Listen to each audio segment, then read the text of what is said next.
নিজের ভালো যদি নিজে বুঝতে না পারো, দুনিয়ার কেউ তোমাকে বোঝাতে পারবে না।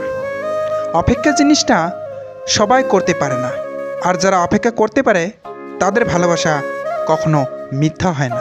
নিজের শরীরে প্রয়োজনের চেয়ে বেশি সাজিও না, কারণ সে তো একদিন মাটির সাথে মিশে যাবে। সাজাতে হলে চরিত্রকে সাজাও, কারণ মৃত্যুর পরেও মানুষ তোমার স্মরণ করবে। সম্পর্ক আর বিশ্বাস পরম দুই বন্ধু। সম্পর্ক রাখো না রাখো, বিশ্বাস অবশ্যই রাখো। যেখানে বিশ্বাস থাকে সেখানে নিজে থেকেই সম্পর্ক হয়ে ওঠে। কারো মন, কারো সম্মান, কারো বিশ্বাস, কারো স্বপ্ন, কারো দুর্বলতা, কারো জীবন। দয়া করে এইসব নিয়ে কখনো মজা করবেন না। সম্পর্ক অনেকটা পুরনো বইয়ের মতো, যার পড়া শেষ সে হাফ দামে বেচে দেয়, আর যে পড়তে চায় সে পাগলের মতো খুঁজে বেড়ায়। মানুষ যখন প্রেমে পড়ে তখন সে 1000 বছর বাঁচতে চায়, আর যখন ব্যর্থ হয় তখন প্রতি মুহূর্তে মৃত্যু কামনা করে।